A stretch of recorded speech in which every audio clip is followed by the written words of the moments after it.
Substack Live today. So I just wanted to talk about a few things. One of the things I wanted to sort of talk about was what was I going to talk about? Kimmy, hi Kimmy, thanks for joining. Hi Karen, thanks for joining. I'm doing kind of a little bit of an impromptu Substack Live today. So today I wanted to talk about something in specific that hi Kimmy, good to see you. Let me just fix this up. Hi Tamrat, good to see you. Just fixing up my camera there. I think that looks all right, doesn't it? Does that look all right? Yeah. So all the way from Brisbane, Australia. Thank you everyone for joining. Today I want to talk about something specific, not just do like a usual Substack Live. So I didn't really advertise it that much that I was going to do this today, but because it was kind of I was going to like do it and then do like a video on it. So thank you for the love hearts. Very much appreciate the love hearts. So I want to talk about 2028 and where we see the Democratic Party going. Hi, Brian. Good to see you. Thanks for joining. So I want to do something on cool, spontaneous. Yes, I know. So often, Kimmy, I would send an email out or something to say that I'm about to do a Substack Live. This time I wanted to do something different, something a bit crazy, spontaneous, Kimmy. Sometimes I can do crazy things like that. So thank you for the love hearts. Thank you, David. Thank you for joining. So basically I wanted to have a bit of a, because I was thinking last night, because of course in Australia it's like 11 o'clock in the morning here, so it's probably nighttime where you are in the United States of America. I want to talk about, now that I know there's still a long time to go. Thanks, Ed, for joining. I know it's still a long time to go, but I wanted to talk about where we see the 2028 election going. Because in my opinion, and there's going to be people out there who disagree with me, I think I don't think Donald Trump is going to run again. And it's not that I don't think he's going to run again because he doesn't want to. I think it's mostly because of his age. He's too old. So I actually don't think he's going to run again. I think it's very, very small percentage he will. I think if it was like maybe 10 years younger, he would give a crack. He would definitely have a crack at it. But at his age, I think he's going to step aside at the next election. So then it becomes about something I was thinking about. And obviously, there's a long time to go before now and then anything could happen. But what's going to become of MAGA without Donald Trump? And in my opinion, I think Trump is still going to have a lot of power within the Republican Party, even if he doesn't run again, which I don't think he will, because I think what we see during like the special elections and the primaries is that who he endorses still seems to have a lot of power. Like because of who he endorses and things like that. So I still think the MAGA party is going to be his party. I saw a report today that that JD Vance is reconsidering whether he's going to run again in 2028. And I think that what that says to me is I think JD Vance might not run as to be the president in 2028, because I think he knows he's been too scarred by being too close to Trump. And we saw a similar thing happen with Kamala Harris and Joe Biden, where Kamala Harris was running to become president, and she basically was asked, "What are you going to do different? What are you going to do different to the Republican Party?" So sorry, to Joe Biden, and she was too scared to say, "Well, I'm not going to do anything different. I'm going to do this differently and that differently and all that." And I think she was too scared because she didn't want to throw Joe Biden under the bus. But because Joe Biden was quite unpopular at that time, she really needed to distance herself to some degree from Joe Biden and have her own policies, right?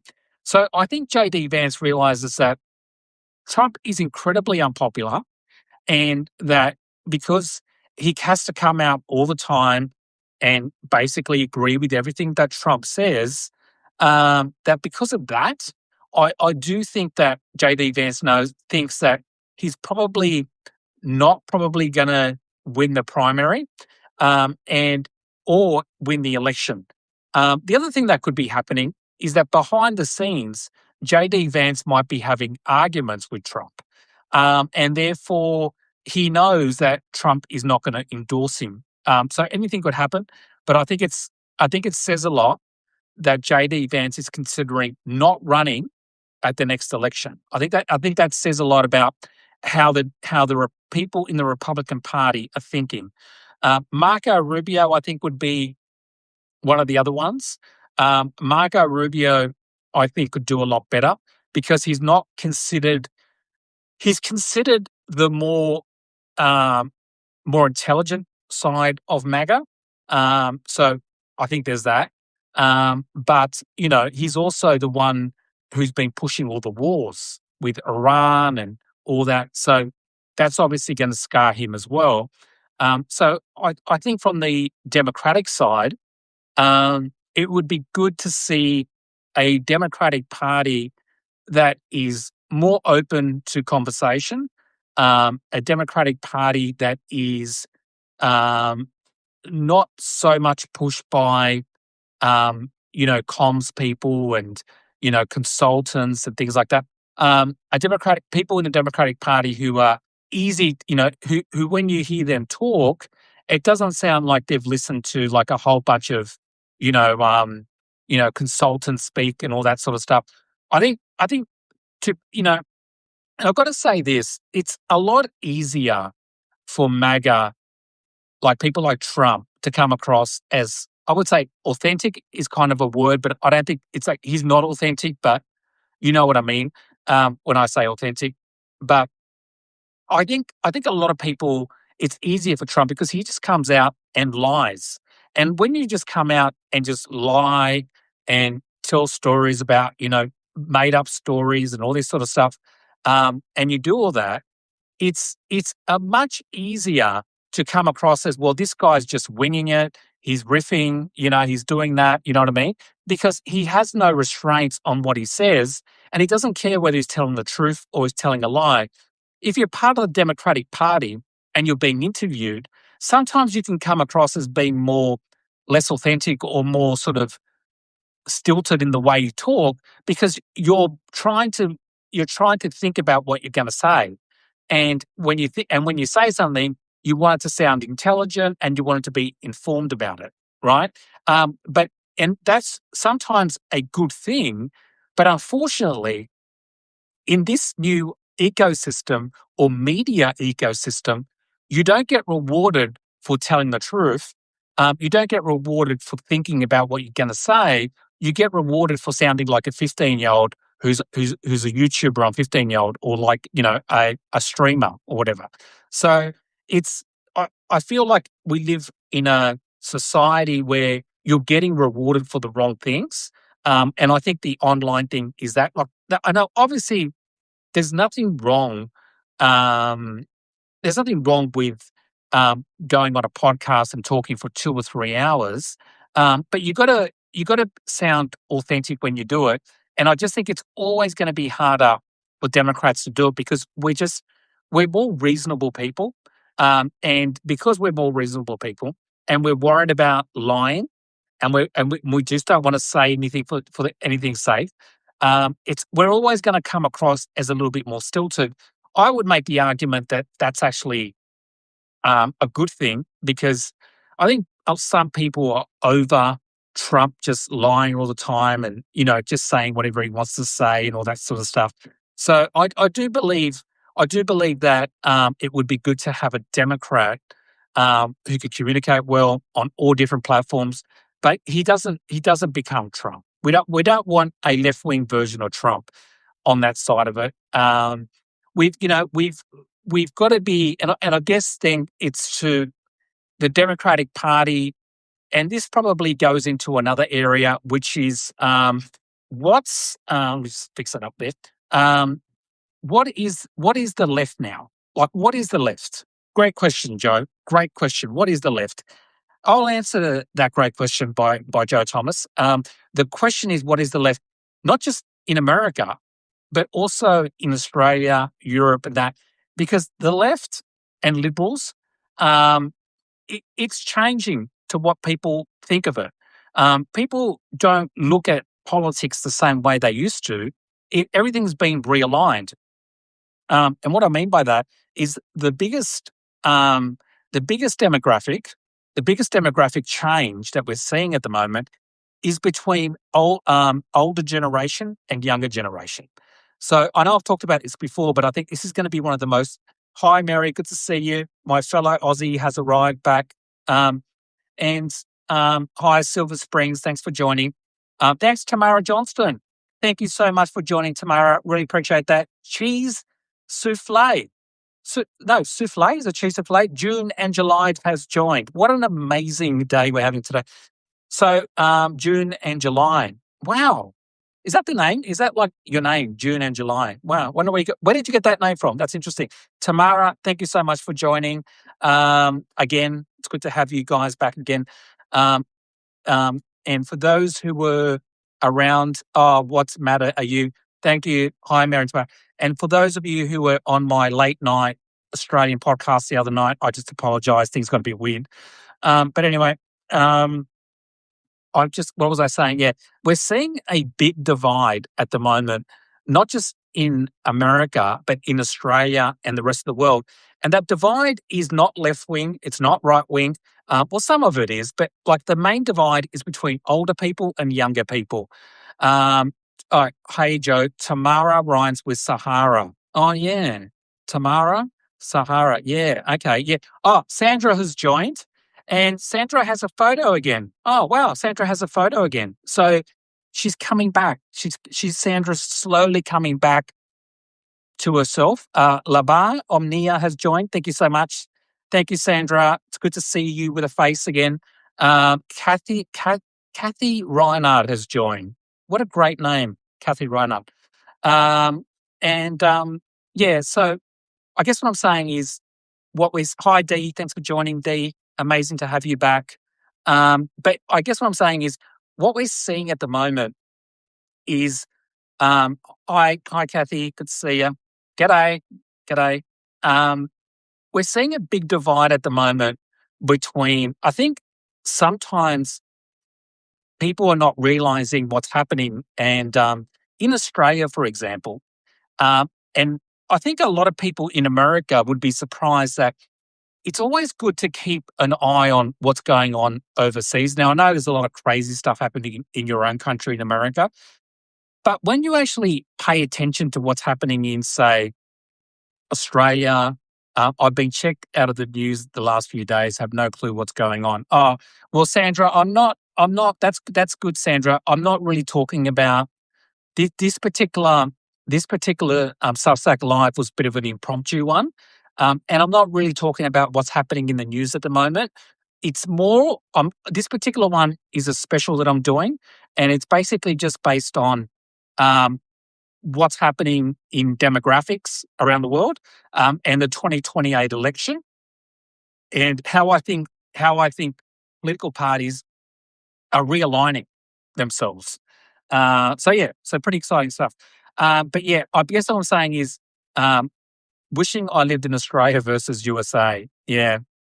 Look, Australia's not perfect by any means. You know, we've got you good.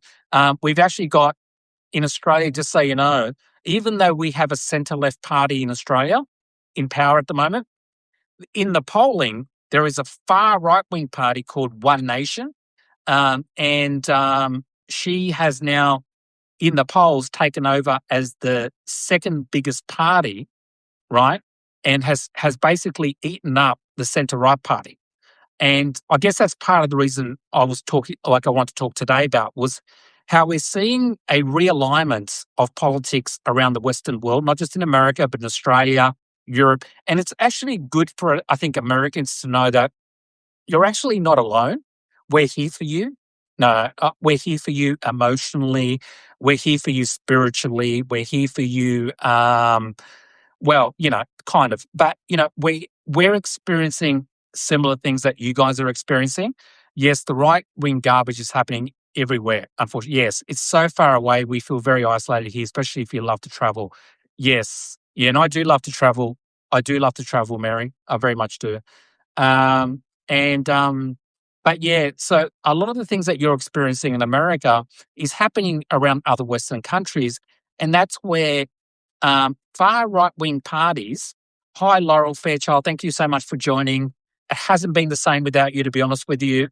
We were waiting for you to join, and now you have. We can start. We haven't started until you go join, Laurel. I wish we could get rid of the Electoral College. Yeah, I agree. The Electoral College is a big problem, and I'll explain why. Because obviously, you know why, but in Australia, we don't have the Electoral College system, right? And why is that? Why is that better? Because at the moment, a lot of oh no, oh no, this is going to be hard for me. But I have to say hello. Dot dot dot dot dot dot. Thank you so much for joining. Thank you. Um, so yeah, so I guess what I'll say. Good evening, Joe. Good evening, Dot. Good evening, Dot. If I just let's just go with a dot.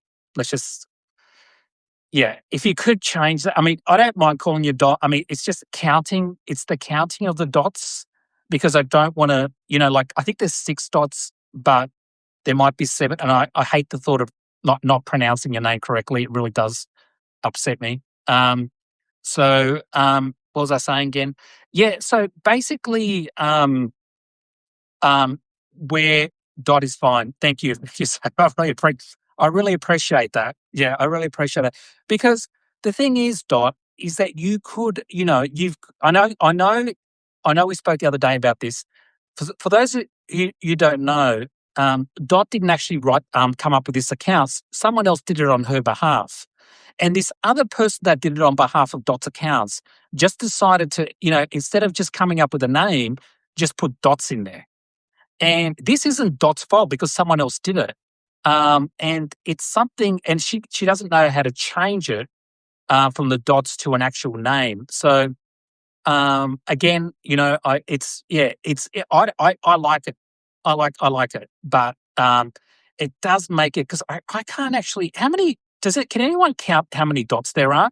I think there's 6, but there might be How many dots are there? I think it's 6. And I wonder if your friend actually decided on a certain amount of dots because of some reason. Thank you. Yeah, that's okay. 7.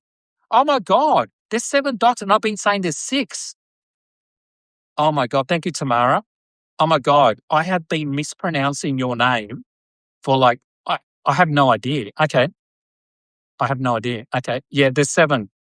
So I can only apologize. I've been saying dot 6 times, and all this time there's 7. You mispronounced dots. No, yeah, I did, Tamara. And yeah, I can only apologize. I mean, Tamara. I mean, Dot doesn't seem to care. I need Magpie just to see it. Yeah, 7 dots, and that's I would ask your friend Dot. Was there a particular reason why they did 7 instead of 6 or 8 or 9? It'd be good to get to the bottom of why your friend set this up account. Maybe get your. I know a lot about that. Yeah. Okay. Yeah. Yeah. LOL. Tamara Johnston. Yeah. Okay. Yeah. Let's move on from the dot because it's probably not the. You are making me laugh so hard. Thanks. I needed it. Yeah. Let's move on from the dots because we don't want to make the whole Substack live about the dots because what happens is after I do the Substack live, Substack actually comes up with clips for me from the Substack live, like a 10-second clip or a 20-second clip and stuff like that. And then I post that on my Substack account and sometimes on my TikTok account. And if they actually did a clip of me talking about the dots, I think it would be a bit weird if I posted that. Like people wouldn't know what I'm talking about. So I have to be careful because sometimes they automatically send those clips out and people are like, what the hell is he talking about dots? It's a bit weird. Yeah. So I'm going to get over it. I think we should move on. It's 7 dots. It wasn't 6. That's something we have to live with. Yeah. William Tuesday, thank you so much for joining.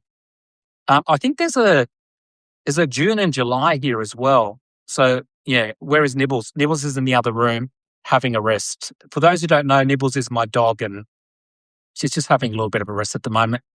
She's had a big day this morning. She had a walk, and that was pretty much it. But still busy, busy. Oh, the postman came a couple of times, so that kept her up. She was on guard with the postman.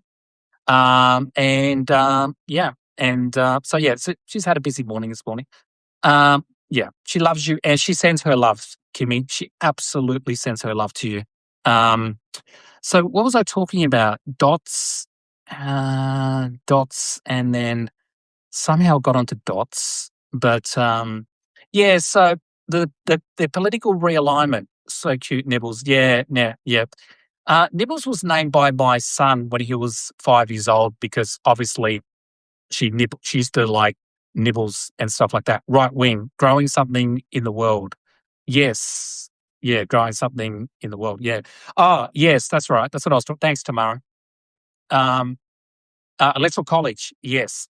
So basically, I think the reason why the electoral college is so bad, for obvious reasons, is that in Australia, like as I said before, we have a far right wing party which only used to get about 10% of the vote, and now you can actually see hairs on my chest. It's a bit risque. I'll just cover that. Um, yeah, I'll just cover that. Oh, that looks now I look like Revenge of the Nerds. Remember that movie, Revenge of the Nerds, from the 80s? Yeah, it's like just there.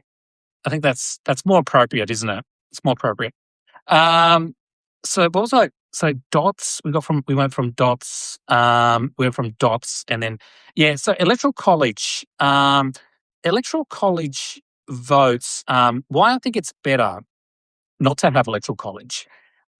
Is that is basically because in Australia we do have a far right party called One Nation, which is used to get 10% of the vote, and is now getting it's around 20% of the vote. You said there's a growing, changing movement or something. Yeah, that's right, Tamara. And the growing movement is the far right wing movement, and I think if you look around the world, like in America, the Republican Party was eaten up by the MAGA party. Sorry, by the MAGA party, right? In Australia at the moment, the centre right government, which used to get about 25% of the vote, is now getting like 10% of the vote. And the far right wing party, which used to get about 10% of the vote up until last year, is now the second biggest party in Australia. So basically, you have a centre left party, which is in power, which is still the most popular party. But the second party is no longer the centre right party, it's now the far right wing party. So centre right parties are no longer kind of existing. You see the same thing in the UK with the Nigel Farage party, right? There used to be a centre right party, well, there is, called the Tories, and then you've got the Labor Party, which is the centre left party. But the Nigel Farage party, the far right wing party, is now the number one party. So what happens in Australia? You have the two main parties, which would be like your Democrats, Republican Party, and then you have smaller parties. You have the Greens Party, which gets about 10% on the left, and then you got the far right wing party, right? Um, and so we we we have preferential voting. So it's ranked. You call it ranked choice voting. And so what happens is that if you vote for the Greens, which is more progressive than our centre left party, if you vote for the Greens, they will give their preferences to the centre left party, which is like your Democrats party. So it's not a wasted vote. So you don't waste your vote. So do you remember in 2024, in places like Michigan and a lot of places where there was a lot of Muslim people who were really upset about what was happening in Israel and Gaza. And so they were calling Joe Biden Genocide Joe. Remember that? They were calling him Genocide Joe and all that. And they either decided to vote Greens, voted for Trump for some reason, which is crazy, or abstained from voting. But the ones who voted Greens in those states, right, in Australia, they could have done the same thing, but then that vote would have eventually come back to the Democrats. So that's why I think preferential voting is really good because it means you can have multiple parties. Um, multiple parties. Thank you, Monique, for joining. Multiple parties joining, and you don't waste the votes aren't wasted. You can give a second preference. So you might vote. You might vote the other way. You might vote Democrats one. You might vote Greens second. You know what I mean? So it's up to you. You can decide what your preference is. You could put you could put Greens one, and then if the Greens don't win, which they probably won't, some of our states do have ranked choice voting, not in Illinois. Yeah, look, they had it. They had it in New York for the primaries with Zoran Mandami. But I think it'd be really good to have ranked choice voting um, um, for the rest of the country. We have that in Alaska. Yes. Are you? Yes. Yeah. Yeah. Exactly. Are you, Tamara? Are you in Alaska, Tamara? We have that in Alaska. Yeah. I'm not. You're not saying you're in Alaska, are you? No. Um, but yeah. Yeah. Yes. But yeah. No. So it's interesting. How I didn't realize that's what ranked choice voting was. Yeah. That's ranked choice voting. Yes. You are in Alaska. Wow. Can I just jump off just the politics thing for a second? Alaska, there used to be a she's in wow, that's incredible. I love the thought of living in a place like Alaska. So I'm fascinated now. I can't jump off this. I live in Fairbanks, Alaska. Oh my god. Okay. Let's just I'm so sorry about this. I'm gonna have to talk a little bit about this. Um One of my favorite shows ever, and I'm trying to remember it now was about it was from the 90s, and it was about a doctor. It was about a doctor, who got a job in Alaska. What was that name? Oh my god, Tamara, you must know. So Cold. Yeah, what was the name of that TV show? Where Northern Exposure. Northern Exposure. That used to be one of my favorite TV shows. I love that show. And that's when I first started thinking about Alaska. And also being able to see Northern Exposure. Yes, that's right, Dot. And I love Northern Exposure's show. Yeah, it's a great show.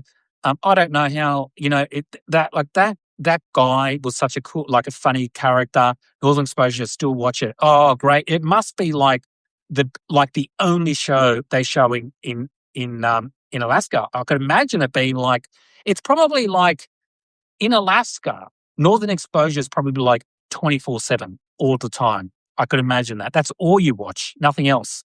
I bet it's so pretty in Alaska. Yeah, I bet it is too. Joel, Dot. Yeah, Joel. I remember that. Dot. And the woman, what was her name? She had short hair. She was beautiful. She's very attractive. And I say that in a perfectly non sort of weird way. He's recently in Numbers. Oh, really? Okay. What was his name? He was a very funny character. They don't make shows like that anymore. I hate to say it like that. Marilyn was stopped by who's Marilyn? Who's Marilyn? I don't know Marilyn. Was that the I don't know who that is. But yeah, Alaska's a beautiful state. I've never been, but it's one of those places, can't remember. Um, it's one of those states that I would just love to go visit. Yeah, you're so lucky, Tamara, to be living there and I can't remember. She was in Eskimo Secret. Right. Okay. Yeah. Yeah. Yeah. You must just, yeah. I can't remember. She was in Eskimo. Okay. You said that twice. Okay. No, I like it. I liked it the second time better. I liked it the second time better. Stupid phone. Oh, yeah. Rob Morrow. Rob Morrow. That was his name. Rob Morrow. That's it. Thank you, Kathy. What a great actor. The Alaska woman who was really quick. Yeah. She had like short hair. She was so quirky. There was like a lot of back in the 90s, America used to have a lot of like quirky shows, like Twin Peaks, and like it was such a quirk. Like you like America did so many good shows back in the 90s. Like it was like, yeah, I used to love them. It was Joe. I'm just noticing you're in a different room. Yes, yes, I am. The reason I'm in a different room is because why am I in a different room? That's a great question. That's a great question. Well, it's probably because um, why did I go into this room? I actually don't remember. I mean, I did. So I did my last Substack live in this room as well. I think it's mostly because Dallas and not saying. I think the reason I came into this room is because everything was already set up because I did my last Substack live in here. Yeah, I have actually done a few from this room before. It's just it's actually my son's bedroom. It's my son's bedroom, which is why you see things like that and that. Yeah, and he's 20 years of age. He's 20 years of age, and he's got that. He's 20 years of age, and yeah, so. Yeah, he's at uni today, but yeah, he's at uni today, so he's not here. Yeah. So he has a lot of he loves Lego, he loves anime. His room is very neat though. Yeah, he's actually pretty neat. He's actually pretty neat for a young guy. He never used to be, but he has a girlfriend now. So his girlfriend comes over sometimes. And yeah, so when he's good, so he obviously keeps it neat for his girlfriend as well because she sleeps over here sometimes. Yeah. Um, so he kind of goes between here and sometimes he'll stay at his girlfriend's for 3 or 4, which is really weird because like watching it's weird because when they go from asking you, when they say to you like, oh, I'm just going out, I'll be back soon, to now it's like he will grab his bag and he'll go, I'm just going over to Taylor's place. See ya. And that's it. Like, you know what I mean? Like, it's like now he's his own man, which is good, which I love. Yeah.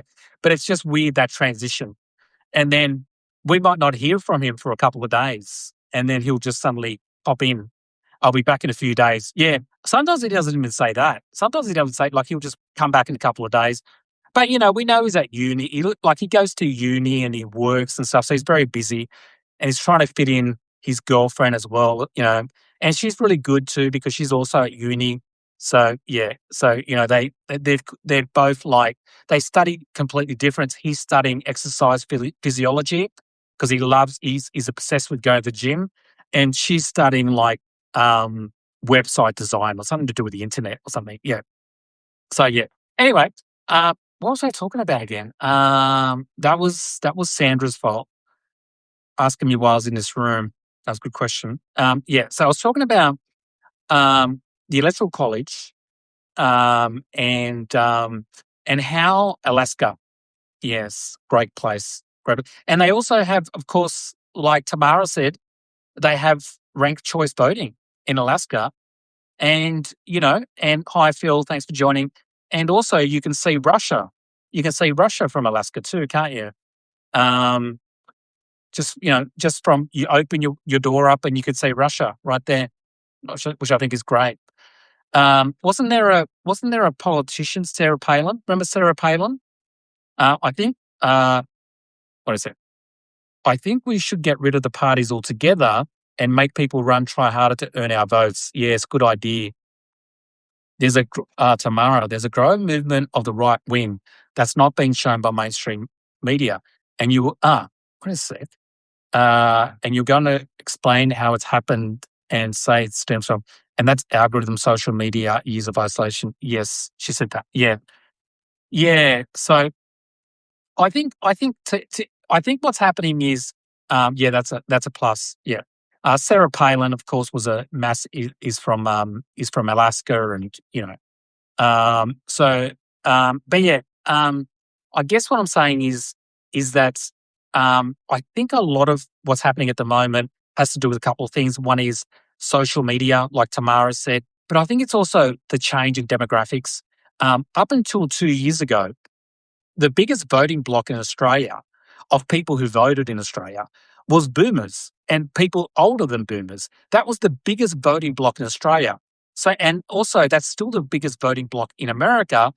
We thought Sarah was bad. Yeah, exactly. She's not. The times when Sarah Palin was our dumbest. Yeah, exactly. Yeah, I remember when Sarah Palin was made fun of for saying, "I can see Russia from my house." Remember that? I miss those days. I really miss those days. I miss the days when Sarah Palin and George W. Bush were the dumbest people in American politics. Yeah. But yeah, I think a lot of that stuff, is got to do with demographics changing. So the biggest voting bloc now in Australia is Gen Z. Hi, Tracy. Thank you for joining. Gen Z and also millennials. So those two together are the biggest voting bloc. So what's happening is political parties obviously know who the biggest voting bloc are, right? They know, they know who most of the people voting are. And for decades, it was boomers. And so a lot of the policies that they did, especially with housing and that, were designed for people who were boomers because they were the biggest voting bloc. What's happening in Australia at the moment is because they are no longer the biggest voting bloc. Governments, especially the centre-left government, is now bringing in big policies that are upsetting the boomers financially because it's too much money in politics. Yeah, upsetting the boomers because it's got to do with making housing more affordable for younger people to be able to buy it. But in the process, it means that housing prices won't go up as fast. So if you own a home, your prices aren't going to go up as fast in Australia. But for younger people, that's better because there's not as much competition when they go to own a home. So you're seeing a lot of that at the moment. And I think a lot of the stuff isn't so much built around left wing, right wing politics. It's more about economics, and it's more about younger people versus older people. And I'm seeing that a lot in Australia, in America. If you look in America, Thomas Massey, right? Thomas Massey was the Republican who just got beaten by 10 points, right, in Louisiana. Now, if you look now, now to a lot of people, it's like, okay, he lost. Now, the interesting thing about how he lost is that if you actually look at the demographics that voted for Thomas Massey, he actually won the people who were below the age of 50. Below the age of 50, more people voted for Thomas Massey than they voted for his opponents, right? Above the age of 50, more people voted for the other guy. And there were more people above the age of 50. And generally speaking, older people vote as well. They vote in bigger numbers. Now, in Australia, it doesn't really matter that older people vote in bigger numbers because in Australia, we have compulsory voting. And so everyone has to vote, whether you're 18 or 85 or 90 or never. So therefore, in America, you have this thing is, well, yes, there might be more people coming up who are younger who are going to vote, but they don't vote at very big numbers. And that means they don't have as much voting power for politicians. That's why I think it's a positive that we have compulsory voting because then everybody has to vote and therefore younger people will have more power because politicians will look at those people. Fox, Dot just got it right. Dot got it right. Absolutely, Dot. You're 100% right, Dot. Fox News voted him out, but but this is the thing. That generation, is not going to be around forever. But Gen Z is going to continue. Every year, Gen Z adds people to its voting block. Every year, less and less boomers do because they're obviously, as they get older, people pass away. At the lower end, you're getting more and more voters coming out. So, so what's going to happen is Thomas Massey runs again in 10 years' time. The demographics could have completely changed, right? And now Thomas Massey wins, not because of anything different, just because there's more younger people than there are older people. The change in demographics is one of the biggest things that's happening around the world at the moment. And we're just starting to see it come out. Look at Israel and Gaza, right? If you're an older person, you're more likely to support Israel. If you're a younger person, you're more likely to support Palestine. Almost on every single gauge, it's not left versus right. It's older versus younger. Lisa, Massey already failed to run for the House. Yeah, and look, he'll probably have a better chance by then because it'll be more young people, right? I'm 61 and don't exactly. Yeah, and D, let me just say this: I'm not saying everybody. When I say older and younger, I'm just talking about boomer supporting. Yeah, exactly. I'm not saying everybody. I'm just saying just I'm talking in terms of polling, demographics. It's never 100%. It's just that if you were to look at everybody in that age group, it would be more so than younger people. That's all I'm saying. It's not everybody; it's younger people. Okay, I think I got out of that one. I think I got out of the way pretty well. And look, I'm Gen X. I'm right behind you. I'm right behind the boomers. I'm Gen X. So yeah, who knows? The problem, the people versus billionaires. Um, yeah. So what was I saying? Yeah, I was like, wait a sec. Oh, there was a couple of messages I wanted to go back to, but I hate these messages because you can't read them properly. Um, uh, Poor starting wages for new grads, employment securities, exactly. Dark Massey needs to come out and vote against Trump. Trump got rid of most of the boomers during COVID. Yeah. Um, do you think Gen Z and beyond are more easily influenced? Tamara Johnson. Yes. Do I think Gen Z are more? Um, Tamara Johnson. Good question. Good question. Great question. Do you think? Yeah. Did you send that twice? I think you did. Yeah. Um, yeah. Do I think that? Well, I actually think Gen Z and millennials, I think, with young people, right? Um, Sometimes I think with young people, and I include myself when I was younger, is sometimes you just think things are better because they sound better. I'll give you an example, like a concrete example. I used to believe in Australia, maybe older white men, but not all exactly. Yeah. I used to think in Australia, Um, there used to be like the Greens Party, who I used to support when I was younger, but then I became more centre left as I got older. And they brought in this policy of stopping rents from going up or reducing rent in certain areas. Now, I on the face of it, you think that's a good idea because rents are going up, right? You think rents are going up, but what actually happened was the opposite. Landlords, because a lot of landlords in Australia are not owned by corporations. I think in America you have a lot of corporations who are landlords. In Australia, a landlord could be like some like middle class or working class person who bought a a one bedroom investment property for a small amount because they wanted to like make some money as they get older. You don't have to be rich in Australia to have investment property. And a lot of people who have investment properties, some of them don't even make any money. Some of them actually lose money. So what happened is interest rates started going up, but the government forced their rents to go down while interest rates were going up. So they couldn't afford to keep them because they didn't have enough money to pay the banks back. So what happened is they ended up selling all these average people ended up having to sell their apartments, the investment properties. Rents went up through the roof. There was less supply. And then I realized that it's sometimes easy to say something because it sounds good, but when you put it into practice, it can have the opposite effect. And I think with young people, sometimes that can happen because you hear something that sounds fair and whatever, but then you put it into practice and it can actually have the reverse effect. So I'm for something that works and not just sounds good, right? So I want evidence that it's going to work and all that sort of stuff. I think that's the only problem with some younger people is they think there's easy solutions to everything. And I don't think there's always easy solutions to things. I think things can be harder than people realize. And a lot of times in a place like Australia, we don't look at at the moment, gas prices are going up because of what's happening in Iran, right?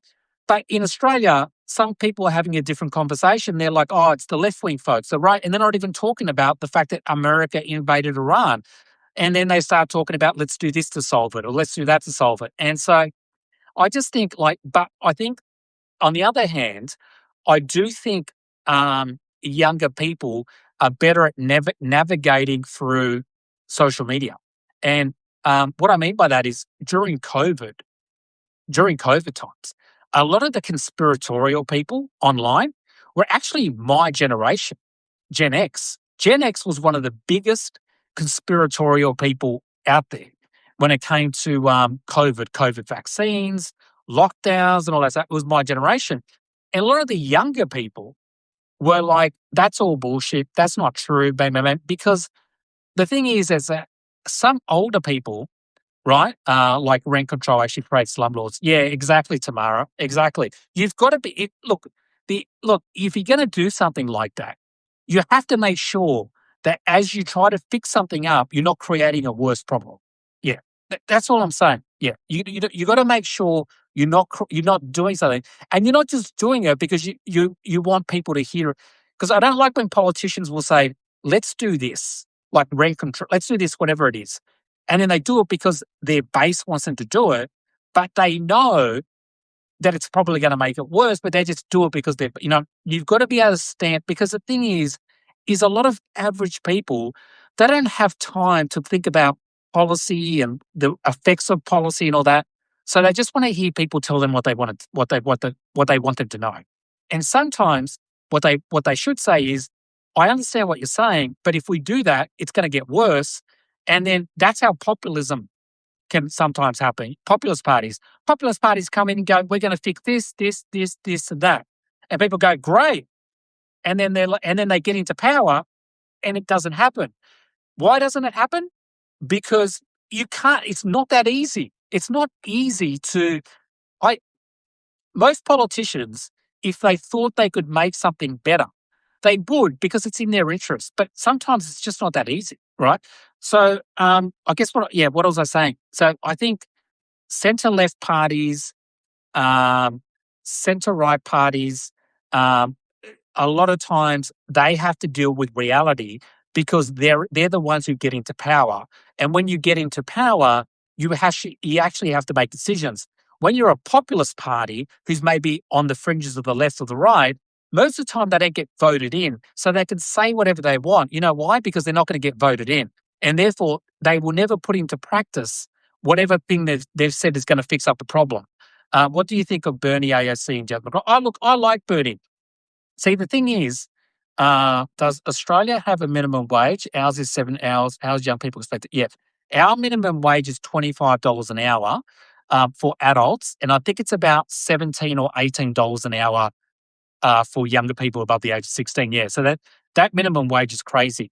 I will say the only difference is we don't really have tipping in Australia. So you can tip, but it's not very popular in Australia. So you wouldn't get so if you work in a cafe or a restaurant and stuff, you wouldn't get a lot of tips because, and the reason for that is because the hourly rate is much higher. So tipping isn't really a big thing here. But I also think that it's a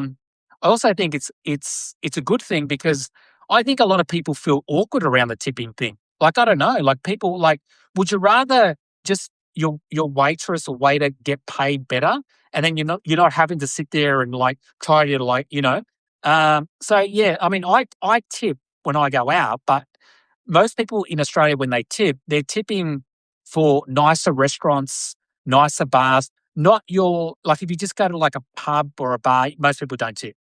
Um, but that's also because they're making a lot better money. 30 roommates. Wow. Yeah. There was something else there. Wow. That was two wows. It's good. I like 2 wows. Does Australia have minimum wage? Oh, what do you think of Bernie, AOC, and Jasmine Crockett? We have a decent minimum wage. We do, Mary. Yeah. Although the only thing is in Australia is it's very expensive at the moment to live in Australia compared to how it was before COVID. Australia's become really, really expensive place to live. Rents, all that sort of stuff, very expensive to rent in Australia. All that, yeah. Restaurant workers don't make minimum wage. Yeah, that's bad. Um, so what I was going to say, yeah. So what I think of Jasmine Crockett, I like Bernie Sanders. I like Jasmine Crockett. I'm not a democratic socialist. I'm not a socialist. I don't. I don't believe socialism is the answer. I'm a social democrat.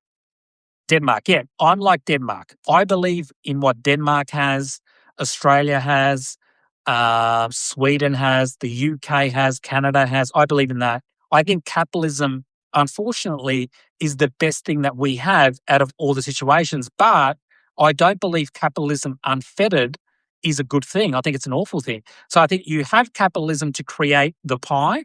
Because I think what capitalism does well is make stuff like TVs, like my phone. like technical stuff. I think they're better at that stuff than government is. But I think government can be better at things like hospitals, and like things that it shouldn't be all about profit, right? So I think for me, social democracy is better.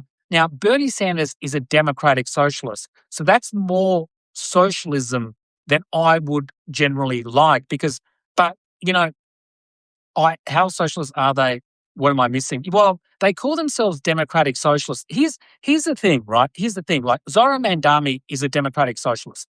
So democratic socialist, for those who don't know, is basically you're a socialist, but you want to bring in socialism through democracy, not through like a revolution. So, like the Bolsheviks in the Russian Revolution, that wasn't democratic because it wasn't a vote. It was like they took power, right? So democratic socialists are basically, to some degree, although I think with Bernie Sanders and AOC, they've kind of given a different type of socialism where you would still have private businesses, smaller businesses.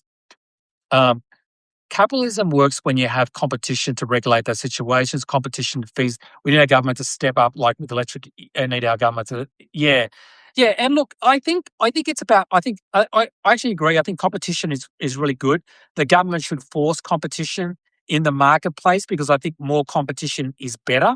And because for that, but I do think if you look at the evidence, capitalism is better. Madani's getting stuff done in New York. Madonna's getting stuff. It wouldn't translate to our past for the country. Yeah, tomorrow, yes, no, tomorrow. Yeah, yeah, exactly. Yeah. Now, Zoran Mandami isn't, I would say this, Zoran Mandami is not governing like a democratic socialist. He's governing like a social democrat. And the reason for that is because he doesn't have full control. Mayors do not have full control. Like it's actually the governor. They have to get approval by the governor. There's a panel of people who they have to talk to. So a mayor is not like the president or the prime minister. So there's only so much he can bring in, right? He has to get approval for any new money and all that stuff. Um, so again, yes, I want capitalism, democracy, and social state. Exactly, Phil. That's exactly what I want. I want exactly capitalism, democracy, and social safety nets. Exactly. I think and unfortunately, something that a lot of people don't say is there is no perfect answer. Like there is no perfect system. There's always going to be unless maybe in the future when we get robots and they look after us and all that. Alderman for the city. Yeah, exactly. Thanks, Donna. Thanks for joining, Donna. Really appreciate that. Um, can you just so what am I? I don't know. What are you, Phil? Are you Democratic Socialist? Can you just hold the line for a second? I'm just hold the line for a second, like I'm on the telephone. I've just got to get a charger for my phone. My phone's about to die. While I do that, I'm just going to get you to. While I get my phone, I'm just going to get you to look at that. Yeah. Hey.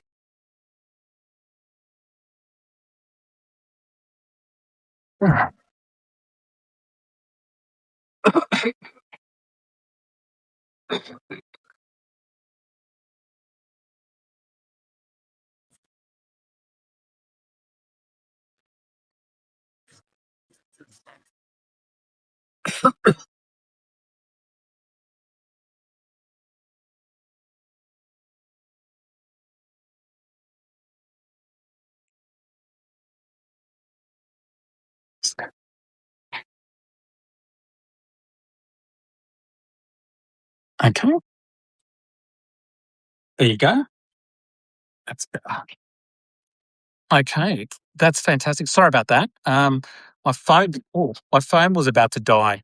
My phone was about to die there. So, okay, what have we got there? I wanna look at that. Oh, that's my Spider-Man. Yes, that's my son's. That's my son's thing. It's he's 20 years of age and he's still got that like Spider-Man. Like, yeah, like a little furry thing. Um, yeah, by the way, this is a great book. Inside of a Dog. This is a great book. It's this woman uh, called Alexandra Horowitz, and she's a zoologist. Um, he does what a Spider-Man can. Exactly, he does, yeah. And it's actually the best book I've ever written, and basically they did all these, like, um, studies on dogs and how inside, how a dog thinks and what the dog, and it was all based on a zoologist in New York City. She ran. I love it. It's my favorite book. I bought it years ago when I was at the airport. I read that one. Oh, excellent, Kimmy. Yeah, I love her. She's great. I actually, do you know what? Funny thing is she's on Substack, and I actually messaged her yesterday and said, "Can I interview you?" Even though it's not politics, I just thought it might be interesting to interview her for my Substack. So yeah. Anyway, um, enough of that. But yeah, so what was I saying? Oh yeah, so basically, yeah. So I think how cool. Yeah. So she hasn't responded, so she's probably not, won't do it. But um, yeah. What was I saying? Interesting. Interesting. Let's have a drink of water, think about what I was saying. Yeah, so I think I think the demographic, was I talking about the demographics? I was. I was talking about the demographic changes in that, yeah. Yeah, but I think I think like social democracy, um socialism, yeah. See, I I think I'll get it. Yeah, good idea. Yeah, yeah. Um, and I think social democracy and democratic socialism. The only thing that I would say is that I think Bernie Sanders is more to the left than he lets on, because I think the thing is if you come out and say you're a socialist, you're probably not gonna win, right? You're gonna be limited in what audience you get, right? Because there's people who are gonna go, "I don't want a socialist," right? But he's in a way, Bernie Sanders is if Bernie Sanders was younger, I think if Bernie Sanders was younger, I think he would have a shot at winning the primary in 2028 for the Democrats, only because the demographics are changing and we're getting a lot more younger people. So in 4 years from now, there's going to be a significant amount of extra Gen Z people who are going to be in the Democratic primaries, and there's going to be less boomers in the left. No offense, and less Gen X people. So he would probably have a bit, but he's too old for that now. But yeah, so I think I agree, Levy. A lot of people don't look at socialism for the same prism as older people do, who went through, like, who saw Russia or the Soviet Union and all that sort of stuff. And that, they see it they don't see it through the labels. And I don't think people care as much about whether that's a good thing, term limits are needed. Yeah, exactly, D. I think that's a good thing, because I don't think people care as much about what you call someone, whether you call them a Democrat, a Republican, left wing, right wing, and stuff like that. It's more about what policies you have and what you can do for that person. And I think that's why, if you look at Graham Plattner, so people do not truly understand the terminology. Yeah, exactly. Yeah, they don't understand it. No, I think people I think people think that they don't realize that proper socialism would have a lot of control over their lives. And so I think it's one of those things where it's easy to say and hard to put in practice. Look at Zoran Mandami. He ran as a democratic socialist, but he's governing just like a centre left, like progressive. He's not governing like a democratic socialist, because you can't. You can't govern like a democratic socialist. You know what I mean? Because he has to get permission. Bernie is an independent. Yeah, yeah, but he caucuses with the Democrats.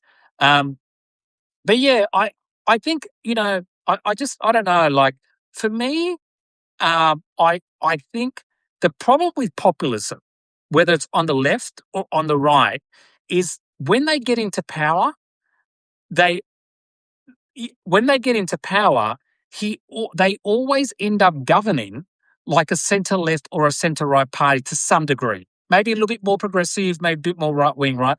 And they always and people are like, oh wow, and that's because it's very hard because when you have an economic system, this is the problem, right? We live in a globalized economy, right? If Australia said, you know what, stuff it, we're going to, you can go do this and you can go do that. We don't give a shit about the businesses. A lot of businesses would pull like if we taxed all the big businesses, one person joined. Okay. If we taxed all these people, businesses that came from overseas, a big amount, they would just go away. They wouldn't be in Australia. They just go, you know what? I'm gonna go to Europe. I'm gonna go to America. And so you can't it's one thing to say it, I'm just gonna tax everyone. But when you put it into practice, Lisa, yeah, joined. Oh, hi Lisa, GK, yeah. Yeah. The economic constructs we can prove mathematically why social crimes will fail society in the long run. Yes, exactly, Tamara. Exactly. I don't think communism is social. The only thing I would say, and this is not communism or socialism, is that maybe 100 or 200 years from now, is that we will have our technology would be so incredibly good, and food could be created so easily, like in like some factory or something, is that we no longer need to work. That could be a possibility, right? In a couple of 100 years' time, that technology is so incredible that we don't have to work anymore. I mean, that could be a thing, but that's not really what communist. That's different to like what I'm thinking about communism, right? Um, but yeah, like communism in some form, but not in the form of like the Bolsheviks, could come true, but only through technology. Yeah, only through amazing technology. Yeah, um, which I don't think is who knows if that's actually going to happen. So yeah, so again, I just think from that point of view, I think that's why I probably went from the far left to center left, is because I saw so many times that there was in Greece, there was a far left person who got into power in Greece. And then he ended up being a centre left guy. In Italy, right? Georgina Meloni, I can't remember her name. She's supposed to be a far right wing person. She gets into power. She's like a centre right person now. So, like it's like because reality sets in when you get into power. And that reality is you don't have control of everything because a lot of what people rely on, governments rely on, is businesses from overseas, products from overseas, coming from China, coming from America, right? Businesses opening up there. So if you just tell everyone to F off, what happens is they just go, they just flee. And most countries are not self sufficient. They need some sort of help from other areas. And then you become ostracized from other countries and they'll start going, oh, we're not going to do anything with Australia. So again, this is why I think there's no easy answers to a lot of this stuff. And sometimes just saying, do this, do that, it can sometimes end up having a worse effect than what you think it's going to do. Yeah. Um, but I think the good thing about young people is that young people, this is what I find about young people, anyway, like my son's age, is they're very empathetic people. Like they're very empathetic. They have very good hearts. They're less racist. Um, th- you know, yeah. So I think young people have a lot of good qualities. They're better with, as I said before, they're better with technology. And because of that, they don't fall prey to like for example during COVID, right? I'm Gen X, and I have a lot of friends who I was on Facebook with, right? During COVID, during the lockdowns and everything. And and people who I hadn't spoken to years, like on Facebook, you will be friends with like someone you met for like 10 minutes in high school. Like you're just friends with like a whole bunch of people, right? But so there I was on Facebook during COVID, and I would see someone who I haven't spoken to in years start posting about how COVID vaccines are killing millions of people, or that lockdowns are doing this, like the most conspiratorial, or Fauci, Fauci did this and all this sort of stuff. And I was like, it was always my generation, Gen X, um, Tamara. It can backfire. And I think as voters, maybe we're a little bit lazy and we don't think it's through. I think maybe our politicians don't think it's through just talking points. Yeah, exactly. I think if you're in a desperate situation, if you're a young person, you can't afford to buy a home, right? You can't afford to rent, and you watch your parents have an easier life than you did, then you understand why they get angry and it's unfair. But the problem is you've got to find the right solutions, right? Don't just, and then what happens is you get a political party who just tells them what they want to hear. And that doesn't necessarily mean it's actually the answer, because that's what Trump did. Trump told a whole bunch of people what they wanted to hear, right? I'm going to fix inflation from day one.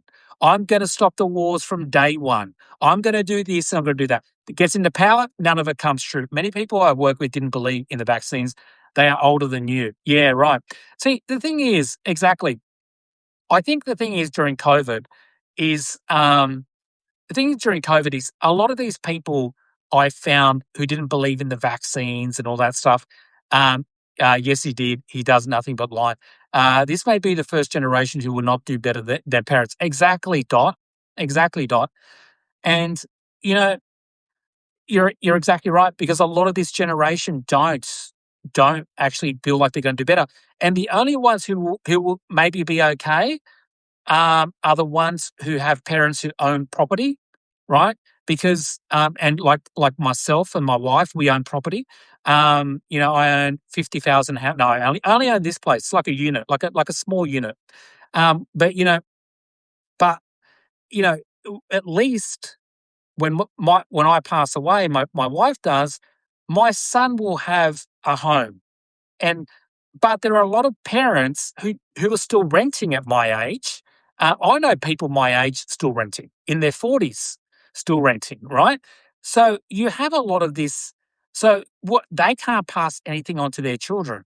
So you don't want to have a system. You don't want to have a system where the only way young people can buy a home is wait for their parents to die. I don't think that's a very healthy system, right? Where your parents' death, you purchasing a home is dependent on your parents dying, or your parents being able to afford to help you get a deposit or whatever. So, because a lot of parents can't afford to do that stuff. So yeah, so I think that's a big problem. I think there's a lot of big problems at the moment economically, and that's why I think Trump won the election. Trump won the election because lost my house into paid in 20 years. Wow. 2000, oh, the global, so sorry, Phil, lost my heart. Yeah, so the global financial crisis. I'm guessing it was a global financial crisis. Yeah, wow, that's awful, Phil.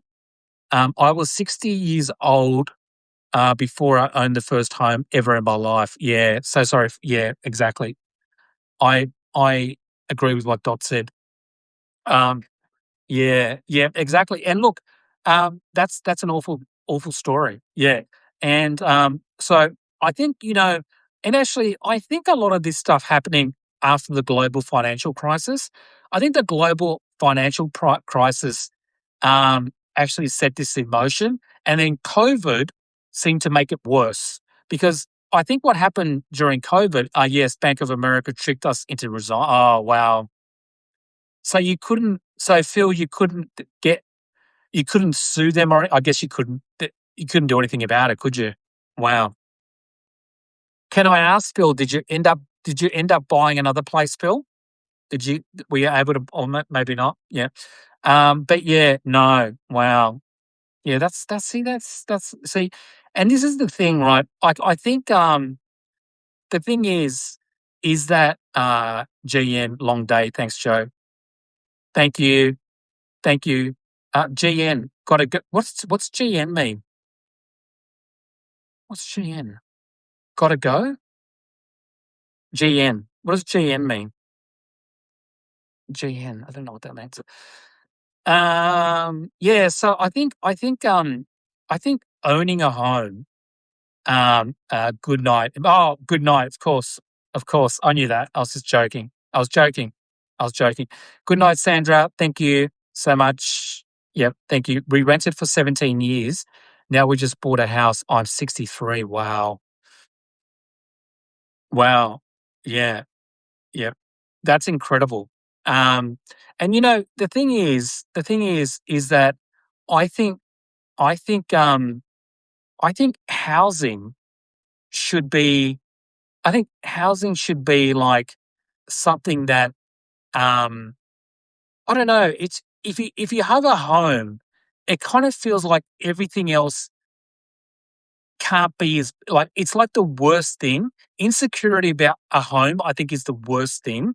Having to feel like you have to move. So what happened in Australia after COVID is they put the rents up really fast. So suddenly rents like doubled, like in a very short period of time in most places, including Brisbane where I live.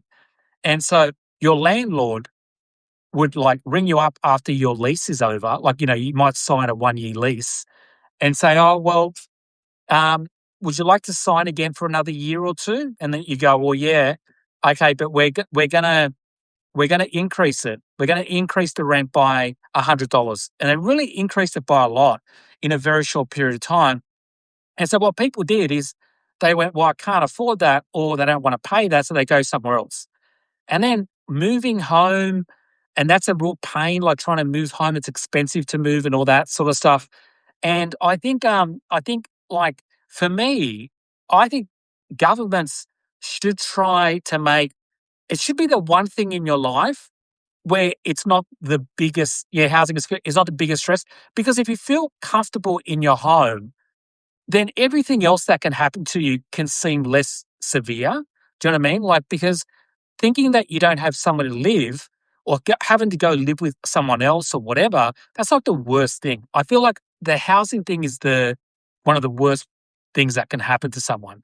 Um, yeah, so again, like it's a really bad thing. So yes, I think younger people stability exactly. Yeah, so I think younger people are really struggling with that sort of stuff at the moment. They want to be able to afford to buy a place. They want to afford to rent a place. And the thing is when I was growing up, when I moved out of home in the early 90s, I was renting.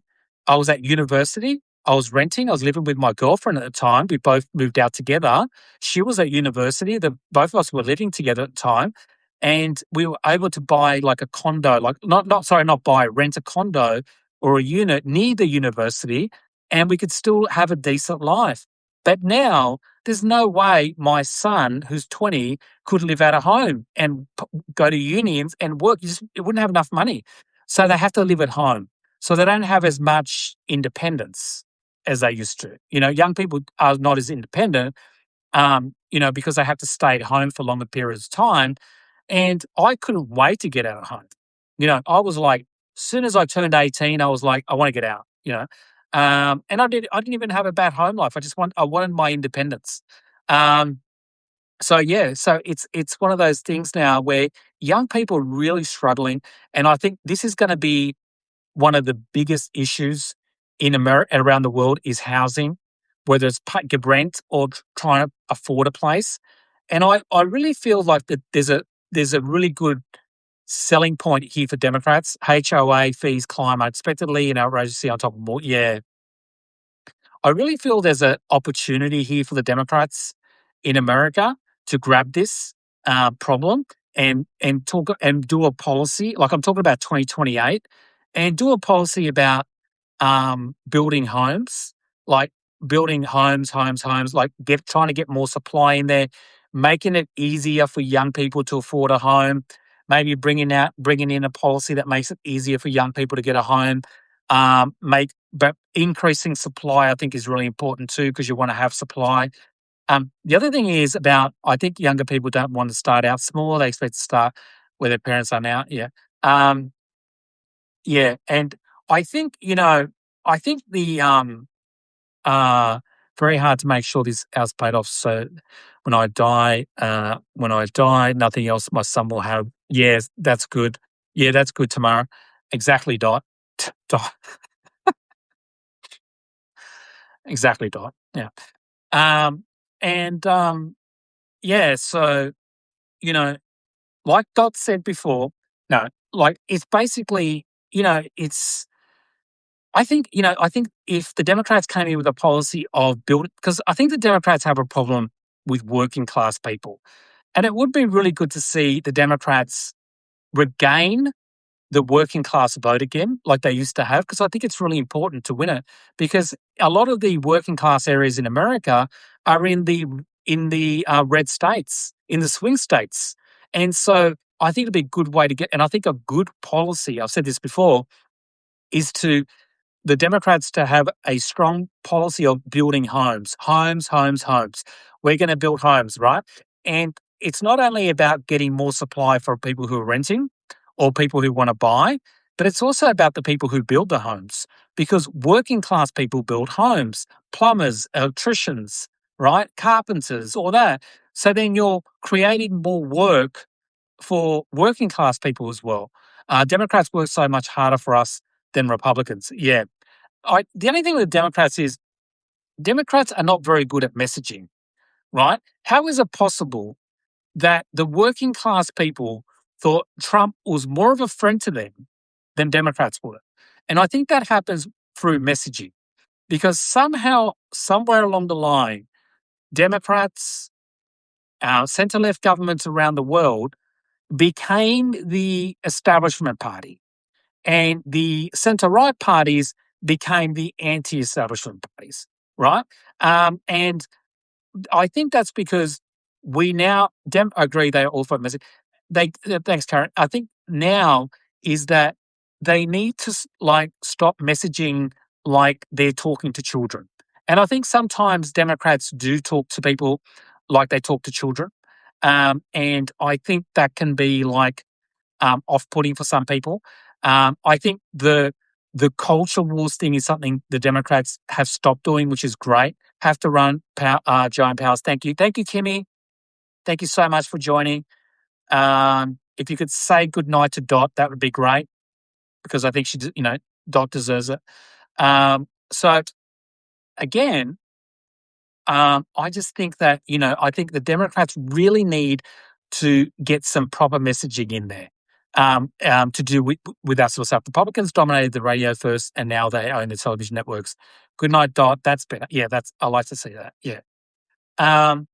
But yeah, so for young people, student debt on top of housing, costs medical, young people are discouraged. Yeah, exactly. Yeah. Yeah, there's things are a lot more expensive now than they used to be. There's no doubt about that. Things are definitely a lot more expensive now than they used to be. And I think the problem is you have the Democrats in 2024. The Democrats were running like Trump is an outsider who wants to blow up the system, right? Who wants to blow up the system, um, and and and Democrats, they want to keep the establishment system together. They want to keep things. Um, Good night, Dot. Yeah, thank you. Yeah, but yeah, so they want to keep things together. So that's a really bad. The Democrats and are in a bad position, I think, for the 2028 election. I'm not saying they're going to lose; that they might win. I just think you want a lot of people who want to blow up the system, right? There's a lot of people who are looking to blow up the system. They're not happy with centre left and not happy with centre right. So they're looking for something different, because their life is you can't just vote against Trump, and you can't just vote against Republicans. You have to vote, you have to have some people to vote for. You have to give people something to vote for, not just against. And I think in 2024, the main point was Trump is bad, vote for us. And I think what happened is people were like, okay, maybe I don't like Trump, but I can't afford rent. I can't afford to buy a home. Everything is really expensive. Bang, bang, bang, bang, bang. What are you going to do about that? Trump's an authoritarian. Okay, great. He's an authoritarian. What are you going to do about my kids? I can't send my kids to school. Healthcare. You know what? I could see what was happening, right? We have to have a policy. Yeah, we need to have. Do you remember Barack Obama had Obamacare? And it was his signature policy, right? And nobody's happy with the state. Yeah, nobody's happy with the status quo, and we've seen the status quo. But exactly, that's exactly how Mandami got in. Mandami got in. He didn't. This is the best thing that Mandami did, right? He got in, and he said he went to he got his phone or whatever, some camera, and he went to areas in New York where people voted for Trump, and he didn't go there to make fun of him, right? He didn't go to make fun of Trump supporters in New York. He wanted to talk to the people. So Mandami wanted to talk to the people in New York and ask them why they voted for Trump. Now, if that was me, I would have gone to make fun of him. But I'm glad I'm not Mandami, right? But Mandami shows up. He asks me, he says, who did you vote for? And they go, I voted for Trump. Why did you vote for Trump? Well, I couldn't afford my rent. This was bad. I've got two children. I can't afford healthcare. Right? There was all these reasons. All the reasons were economic. They had nothing to do with Trump being a good person. They had nothing to Trump with they enjoyed his lies. It all 100% to do. Read the room exactly. It all had to do with economics, and so he he targeted those people. If you look at the Democrats in 2024, they did the exact opposite. They didn't really talk much about policy, a little bit, but a little bit more. It was Trump is an authoritarian, right? Trump is this, Trump, and I get that. And I don't necessarily think that's a bad thing. But what that does is that brings out your base, right? That brings out your base. Saying Trump is an authoritarian brings up the Democrats will go and vote for that. They will vote for that in the primaries and they will vote for that in 2028. But you can't win elections in America with just your base. You have to win independents and you have to win swing voters. And the only reason that they're not going to go and vote, they're not going to go and vote because they don't like the other side. They will go and vote because you're telling them, right, that you're offering them something better than the other side. So you would say something like housing, healthcare, whatever it is, right? I think house, in my opinion, I think housing and healthcare need to be the two biggest things that you go in with. And I think housing is probably the number one. Housing, healthcare, keep it simple. Don't make it complicated. Keep it simple. Something that people can digest very easily. Tomorrow. And a large number of voters didn't believe what people were saying about Trump, and they still don't. Exactly. Dot. Mandami Obama reads childish at school is an excellent. Yeah, exactly. Exactly, Dot. Well, his plan was to lie. Exactly. He lied. But why did people accept his lie, Levy? They accepted his lie because they were desperate. So you can look at Trump winning a couple of ways. You can look at it as Americans people were stupid for voting for Donald Trump, right? You can look at that. You can also look at it and go, people were desperate. People were desperate for something different to happen in their lives. So they bought the lies of Donald Trump. They bought his lies not because they thought he was a good person. They bought their lies because they were desperate. And they were looking at the Democrats and they saw problems with Joe Biden and Kamala Harris was walking around with Liz Cheney. I wouldn't have walked around with Liz Cheney myself. I don't think that was a great idea. I just bought a condo 2 years ago, but interest rates are very high. Exactly, Donna. And look, Donna, just because you have a condo doesn't mean, I think people who own places and homes and racism. Yeah. I don't think, look, Levy, I don't think racism was the number one reason Trump won. I think because if that was the case, Obama would have won twice. I do think it was economics. I do think it was economics. I think economics is the thing that plays the number one in people's lives. If you can appeal to people's economic cost of living, you will win the election. There was a book written years and years ago called "It's the Economy, Stupid," right? Which basically talked about how if you look around the world, it's always the economy or that wins elections, right? And if you look at all the top polls from things were getting better though. Yeah. Well, I don't know if I'd agree with that, Dot. Sorry, not Dot. That was D. Sorry, Dot. Unfortunately, we won't elect a woman. Yeah. Look, I don't think the thing with I'm not blaming Joe Biden for inflation. Inflation went up because of post COVID. Post COVID inflation went up for all countries. It wasn't just America. Went up in Australia, Europe. So it wasn't Joe Biden's fault. I still believe but when people say inflation is not going up as much anymore, what they're not actually saying inflation is going down. They're saying it's not going up as fast. So when people were saying, "Oh, look, inflation has improved," it doesn't. It still was higher. It just wasn't going up as high. So I don't think things were as good for young people. And I think a lot of the problems that America is suffering with, and Australia is suffering with, and England suffering with, it's more than just Trump, and it's more than just MAGA. And I think Democrats need to know that both him and Kamala were far more confident. Yeah, a lot of the issues that are happening, Trump made worse by starting a war with Iran, made things worse, putting tariffs, what made things worse. But I will say this, right? I will say this: had Kamala Harris won, you would still have problems in America with the economy, because the housing problem is going to take probably 10 years to fix. Cost of living is going to take a long time to fix. These are not problems that can be solved like that, because if they were, we would have fixed them in Australia, England, Europe, the UK, America, Canada. It's affecting all countries around the world. So it's not just an American thing. And so and this is why I think a lot of people here would know this, but in 2024, incumbent governments were kicked out at a massive rate around the world, more than any other or more than any other time in modern times. And it didn't matter whether you're left wing or right wing or whatever, right? They were kicked out because people were blaming the incumbent government on the economy.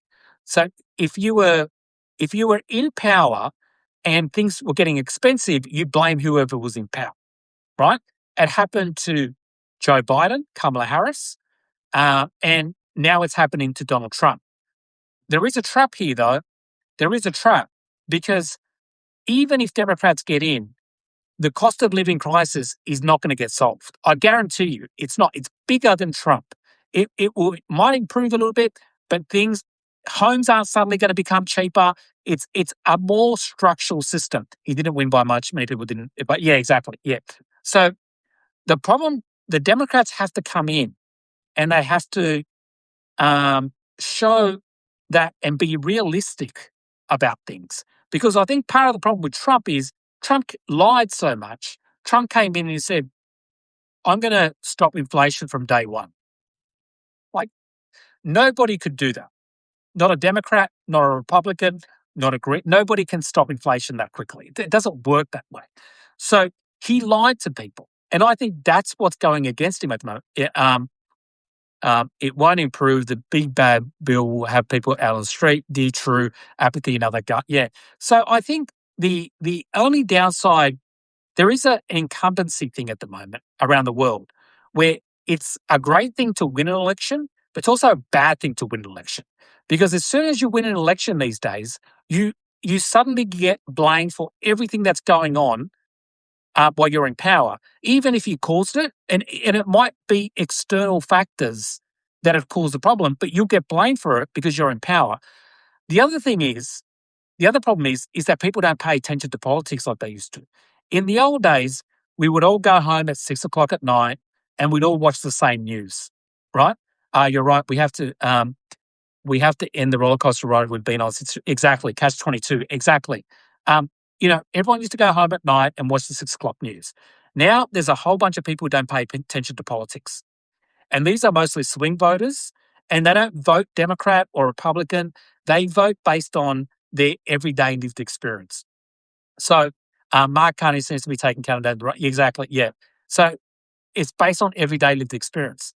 So if let's just say Ben Shapiro I'm just guessing, Ben Shapiro wins the next election for the Democrats, right?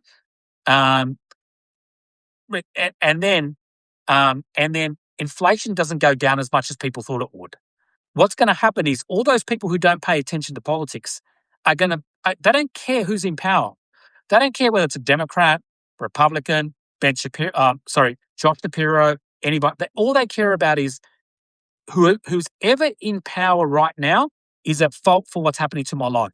So then the next election, they'll flip again.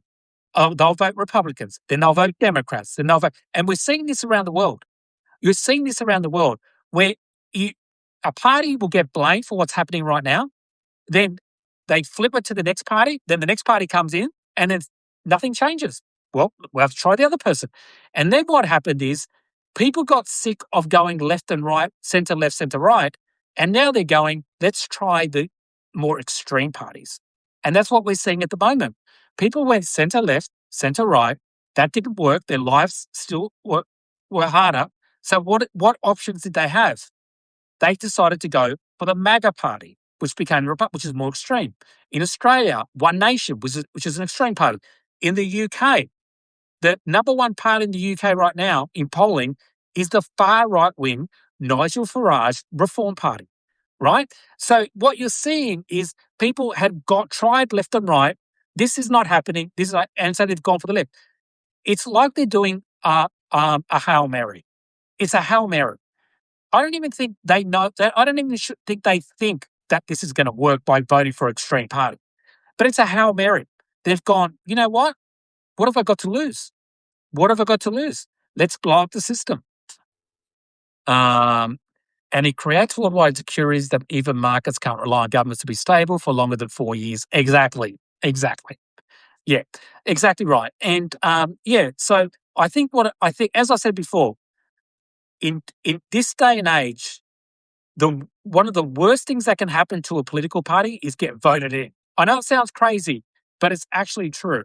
Because Trump, imagine if Trump had lost the last election, right? And I know people here, and I guarantee you, there still would have been problems with the economy. Inflation still would have been high. It might not be as bad, but still would have been problems because the problems are long lasting and the problems are very stuck. They're sort of ingrained. And no party can fix it like that, right? So, Kamala Harris won the election. She would right now be blamed for anything that's happening in the economy, right? She would be blamed. And Trump, let's just say Trump just lost the last election. He just lost. All those MAGA people or the independents, they would have gone, you know what? We should have voted for Trump. We should have voted for Trump because look at what's happened.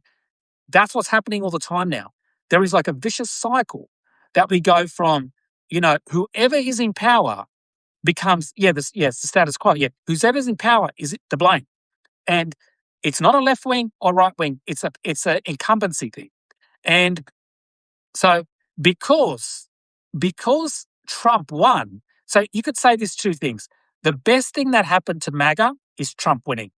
The worst thing that happened to MAGA was Trump winning because all the illusions about that he was going to fix the economy, stop the wars, all that stuff, that is all being blown to smithereens. Had he lost the election, that fantasy could have still existed within the MAGA movement, some independents, and it could have gone on for a very long time, right? And he could have, but because he won and he's done such a bad job, the MAGA fantasy has blown up. And not amongst MAGA crazy people, but amongst the independents and swing voters, which is what matters. How do we break it? They still believe he won 2020. Yeah, exactly. I don't know how to break it, actually. I think the only way I would suggest to try to break it is to do something that's maybe a little bit different, is to maybe be honest to some degree, like be so honest that it shocks people, right? Because so honest that you really, really shock the people. And you're like, what the hell is this guy doing? He's telling the truth. It would be a risk, and I don't know if it would work. But what if you had a political leader who said, what's happening with the economy, we can't fix straight away. We would love to be able to fix it straight away, but it's going to take time, right? But we're going to start trying to fix that problem. So one of the problems is high expectations. If you give people high expectations and it doesn't work, you come crushing down much faster, right? But if you don't give people really big high expectations, but you give them hope, right, for the future, but you're realistic with them, if you get into power, people will remember that you said, I'm going to improve things, but things are going to be bad for a while and it's going to take time, and they won't hold you as accountable for it, and they'll respect the fact that you were honest. I don't know if that would work, but it's something that you don't ever see tried, because again, you don't want to over promise and under deliver in this day and age. That's the worst thing you can do. So if Democrats come in and say, "Oh, you know what, we're gonna get rid of the tariffs, and we're going to, the economy is going to be amazing," and or would would you vote for that candidate? I would. I would 100% vote. I love honesty. I because I follow politics closely, and because I'm a bit of a policy nerd. I love reading policies. Right? I know there's no easy solutions. I know there's no easy solutions. So when someone says something and I know it's bullshit, I have less respect for him. But most people don't follow politics that closely. We have more in common than we offer, just need to figure out a way to communicate. Yeah, exactly. And I meant to say that once. I just repeated myself, just one dot. We exactly said the right thing. It's communication, and it's hard to communicate these days. Now, Zoran Mandami kind of overpromised, I think, to some degree. And I actually don't think he's going to get everything he can get through. But I think he did it in a way, and time will tell. Time will tell whether that was a success or not. But in my opinion, I think you need someone who comes in, has some really big, bold ideas, like build homes, a healthcare policy, that sort of thing, right? And and target it at working class people, right? I think someone like that has to be charismatic. They have to be able to communicate. They have to be able to communicate, because if you can't communicate, forget it. We need a really, look, in my opinion, I don't think Kamala Harris is the right communicator for this time. The way she's very intelligent, she's amazing, but the way she communicates is not it doesn't fit this social media age. Kamala Harris communicates like a high end lawyer, right? An academic. This is not the time for that type of person. This is the time for a plain speaking Joe, Joe Thomas. No, a plain speaking person, right? I don't know who that person is, but I don't think it's Kamala Harris this time. But I just think that I think someone who could be realistic, bring in some bold policies, right? That sort of stuff is the person who's going to win. Because I just want to stop this merry-go. I want to stop this cycle of Republican, Democrat, or in the UK, the same thing, or in Australia or Europe and stuff like that. We have to somehow in the West understand that be realistic. People to just maybe, although the gay thing might be an issue in the I don't know, would the gay thing be an issue in the swing states? It could be. I don't know.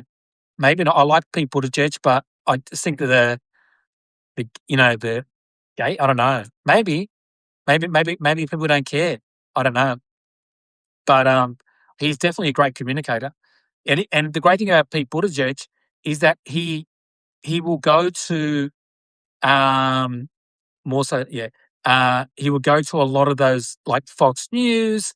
He'll do a lot of those podcasts. Like, he's not afraid of, what I mean? He's not afraid of talking to the thing. Like, if you go back, it's actually quite incredible what the Democrats, like, just recently, the Democrats brought out this report by the guy called Ken Martin, who's in charge of the Democratic Party and stuff like that, communications. And they did an autopsy report on what went wrong in 2024.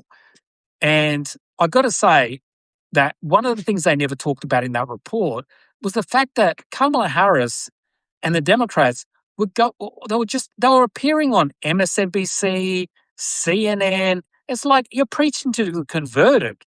Like what you're trying to convince people who already want to vote for you to vote for you more is not a good strategy, right? The strategy in politics is to go looking for people who don't want to vote for you, who are not paying attention to politics, or are in the middle, right? Yeah, yeah, exactly. Preach to the choir, exactly. So it was one of the most ridiculous things I think I've ever. And I remember thinking at the time, why are they doing that? And then thinking to myself, well, I'm not a strategist for the Democratic Party, so they must know something. Maybe they're getting internal polling. Maybe maybe they're getting like some information that I don't know about. Right? I was thinking that. I was thinking they must know something I don't know. But it looked like we found out it wasn't. They didn't know anything that we didn't know. It was a really bad strategy. Um, you have to go where people are, and especially where people who don't want to vote for you, who are not interested in politics, like they're apolitical, who are swing voters, and that you have to go to them, right? You don't go. It's like the Democrats went to Hollywood and were trying to convince George Clooney to vote for them. That was like what? Why are you going there? No. Go to the red states, go to the swing states, go on podcasts, go on Fox News, go on OAN, go on Newsmax, go everywhere. Everywhere you can go because you want to vote. Because what happens is is if if the Democrats don't go into those spaces outside of the Democratic Party, right? They will then define her, right? They would define Kamala Harris, but they can't define her if she's in those spaces as well, right? So you can't let other people define you by pulling out and just going on like CNN or MSNBC. It was bad. And then hanging out with Liz Cheney. What was that about? Why are you hanging out with Liz Cheney? So like another thing, you want to stop young people from the Democratic Party coming out and voting for you? Do you think young people in the Democratic Party want to see Kamala Harris hanging out with the daughter of Dick Cheney? I don't think so. I don't think that was a positive either. So I think they misunderstood the debate. I think what they thought was this is what I think the Democrats thought. I thought because of what was happening on in Gaza, right? Because of what was happening in Gaza, they thought they were losing a lot of people on yes, I heard that they should not have brought Cheney out either. Yeah. If you look at what I think was happening is they thought they were losing young people because of the Israel Gaza thing, right? And so I think that what they wanted to do is they think, okay, we're losing people here, so let's go pick up Republicans, never Trump Republicans, right? That's what I think they wanted to do. They wanted to pick up never Trump Republicans. So I thought we're losing young Democratic progressive voters, but we can make that up with people who were Republicans, but they don't like Trump, never Trumpers. But the problem is there was nowhere near enough of those people. Nowhere near enough of those people. Not even close. And many of them would have never voted for Kamala anyway. So it was a really bad strategy, I believe. I think they've learned from it. I hope they've learned from it. And then hopefully they don't do it again. But we don't know. Anyway, I thank you so much, everyone, for coming today. I have to go get some lunch. It's like 1:00 in the afternoon. I'm getting a bit hungry. So thank you, everyone. I've had a really good time. Thank you, Dee. Thank you, Tara. Thank you, Levy. Who else have we got here? I think Kimmy's gone. Anybody else here? Dot. It's never been the same without you, Dot. I'm not sure who else is here. Tamara. Are you still here, Tamara? Good night. Oh, Kathy, thank you so much, Donna. Thank you, Tamara. Thank you. Still there. Thanks, God, for that. Thanks, Donna. Thank you so much, guys. Really appreciate it. I love doing these. Love talking to you guys and chatting with you guys. It's amazing. Thank you so much. Have an amazing night, and I will talk to you guys again soon. Bye-bye.